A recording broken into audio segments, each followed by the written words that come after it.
এই মুহররম মাসটি বছরের হিজরি বর্ষের প্রথম মাস। এই মাসটির নানান তাৎপর্যপূর্ণ দিক আছে। সবচেয়ে গুরুত্বপূর্ণ তাৎপর্যের দিক হলো যে এটি সম্মানিত ৪ মাসের একটি এবং সম্মানিত ৪ মাসের মধ্যে সবচেয়ে সম্মানিত মাস। বলতে পারি রমজানের পরে সবচেয়ে ফজিলতপূর্ণ মাস হলো এই মাসটি সম্মানিত মাস। যে মাসকে নবী সাল্লাল্লাহু আলাইহি ওয়াসাল্লাম শাহরুল্লাহ বা আল্লাহর মাস বলে আখ্যায়িত করেছেন। যদিও সব মাসই আল্লাহর, কিন্তু এটির বিশেষ মর্যাদা এটা প্রমাণ করে আল্লাহর মাস বলাতে নবী সাল্লাল্লাহু আলাইহি ওয়াসাল্লামের পক্ষ থেকে। দ্বিতীয়ত হলো এই মাসের করণীয়। এই মাসে আমরা বেশি, বেশি করে নফল রোজা রাখার চেষ্টা করব। কারণ নবী সাল্লাল্লাহু আলাইহি ওয়াসাল্লাম বলেছেন আফদালুস সিয়ামি বা'দা রমাদান শাহরুল্লাহিল মুহাররম। রমজানের পরে সবচেয়ে উত্তম রোজা হলো আল্লাহর মাস মুহররম মাসের রোজা। এই মাসে আশুরার দিন রয়েছে। অতএব আশুরার দিন উপলক্ষে বিশেষভাবে ২ দিনব্যাপী রোজা রাখা ৯ এবং ১০ই মুহররম অথবা ১০ বা ১১ই মুহররম। এই দিন ২টা দিন রোজা রাখা হলো সুন্নাহ। এবং সেই সাথে এই দিনে আল্লাহ রাব্বুল আলামিন পূর্বের বিভিন্ন জাতিকে আল্লাহ তাআলা তাদের তওবা কবুল করেছেন। অনেককে আল্লাহ তাআলা উদ্ধার করেছেন। যেমন নাকি মূসা আলাইহিস সালামের নেতৃত্বে বনী ইসরাঈলকে আল্লাহ তাআলা বিপদ থেকে উদ্ধার করেছেন। তো আরও অনেক ঘটনা এই দিনে ঘটেছে। সেই কারণে এই দিনটি নানা কারণে তাৎপর্যপূর্ণ। এই দিনটি রোজা রাখা। আর মুহররমকে কেন্দ্র করে নানা রকমের বিদআত এবং অপসংস্কৃতি চলমান আছে। সেগুলো থেকে আমাদেরকে বিরত থাকতে হবে। যেমন মাতম তাজিয়া মিছিল ইত্যাদি করা। এই দিনে অর্থাৎ আশুরার দিনে কালবারাতে হোসেন রাদিয়াল্লাহু তাআলা নবী সাল্লাল্লাহু আলাইহি ওয়াসাল্লাম প্রিয় দৌহিত্র তিনি শাহাদাত বরণ করেছেন নির্মমভাবে জালিমের হাতে। সন্দেহাতীতভাবে এটি আমাদের জন্য বেদনাদায়ক একটি অধ্যায়। কিন্তু সেটাকে কেন্দ্র করে সারা জীবন বা বছরকে বছর শোক পালন করা এটা শরিয়া সিদ্ধ নয়। নবী সাল্লাল্লাহু আলাইহি ওয়াসাল্লাম তার ওয়াফাতেও আমরা এই ধরনের শোক পালন করি না। সবচেয়ে বড় কথা হলো নবী সাল্লাল্লাহু আলাইহি ওয়াসাল্লাম নিজে পরিষ্কারভাবে বলেছেন যে ৩ দিন পর আর কোনো শোক পালন করা যাবে না। সর্বোচ্চ ৩ দিন পর্যন্ত শোক পালন করা চলবে। একজন নারী যিনি স্বামী হারিয়েছেন, স্বামী মারা গেছেন, তার তিনি ৪ মাস ১০ দিন পর্যন্ত শোক পালন করবেন। এছাড়া আর কোনো বছরকে বছর ধরে শোক পালন করার কোনো অপশন শরীয়তে নেই। সেসব কারণে তাজিয়া মিছিল ইত্যাদি এবং শোকের পোশাক পরা, মাতম করা, নিজের দেহে নিজে আক্রমণ করা এবং আরও নানাবিধ বিদআত আমাদের সমাজে প্রচলিত আছে। সেগুলো মুহররমকে কেন্দ্র করে আমরা বর্জন করে চলতে হবে। কারণ এগুলোর সাথে ইসলামের কোনো সম্পর্ক নেই।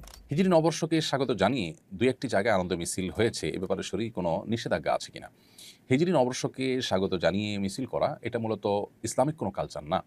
এটা পাশ্চাত্য কালচার যেটি মুসলমানরা ওদেরকে দেখে, দেখে অনুকরণ করছে, যেটি দুর্ভাগ্যজনক। নবী করিম সাল্লাল্লাহু আলাইহি ওয়াসাল্লাম বলেছেন, লা তাত্তাবিউন্না সুনানা মান কানা ক্বাবলাকুম শিবরান বিশিবরিন ওয়া দিরা'আন বিযরা'ইন আও কামা ওয়ারাদা ফিল হাদিস। নবী সাল্লাল্লাহু আলাইহি ওয়াসাল্লাম বলেছেন, তোমরা তোমাদের পূর্ববর্তী জাতি যারা, তোমাদের পূর্বে যারা পৃথিবীতে এসেছে, তাদেরকে তোমরা অনুসরণ করবে একেবারে তারা ১ গজ হাঁটলে তোমরা সেই ১ গজ হাঁটবে। তারা ১ বিঘত পরে পা রাখলে তোমরা ১ বিঘত পরে পা রাখবে। অর্থাৎ তাদের পদাঙ্ক অনুসরণ করবে। তখন সাহাবায়ে কেরাম বলেছিলেন, হে আল্লাহর রাসূল, তারা কি ইহুদিরা? নবী সাল্লাল্লাহু আলাইহি ওয়াসাল্লাম বলছেন, হ্যাঁ, তারা ছাড়া কারা? তো এই যে ইহুদি নাসারারা তাদের অনুকরণ করতে গিয়েই মূলত আজ নবী সাল্লাল্লাহু আলাইহি ওয়াসাল্লামের সেই ভবিষ্যদ্বাণীর বাস্তবায়ন আমরা দেখতে পাচ্ছি। সেটা করতে গিয়ে মূলত তারা যেরকম খ্রিস্টীয় নববর্ষকে উদযাপন করে, ঠিক একইভাবে আমরাও হিজরি নববর্ষকে উদযাপন করছি। হিজরি সনের গণনা শুরু হওয়ার পর থেকে সাহাবায়ে কেরাম, তাবিঈন, সোনার যুগের কোনো স্বর্ণ মানব কেউ এই জাতীয় আপনার নববর্ষকে উদযাপন করেনি। মুসলমান জীবনে, জাতীয় জীবনে ২টি ঈদকে উদযাপন করবে।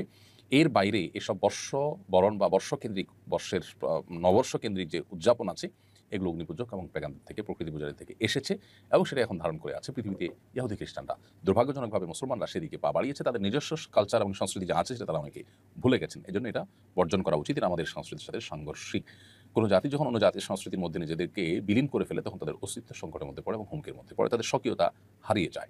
আমি ২৫ বছর বয়সী একজন যুবক। আমার পরিবার বারবার বিয়ের জন্য চাপ দিচ্ছে, কিন্তু আমি এখনও মানসিকভাবে প্রস্তুত নই এবং দিনদার কোনো পাত্রীর খোঁজও পাইনি। আমি চাই সময় নিয়ে সিদ্ধান্ত নিতে, কিন্তু এতে পরিবার আমার প্রতি বিরক্ত। আমি কি গুনাহগার হচ্ছি? এটা কি পিতামাতার অবাধ্যতা হিসেবে বিবেচিত হবে? যদি আপনি ২৫ বছর বয়সী যুবক হয়ে থাকেন, তাহলে বিবাহের যথেষ্ট বয়স আপনার হয়ে গেছে।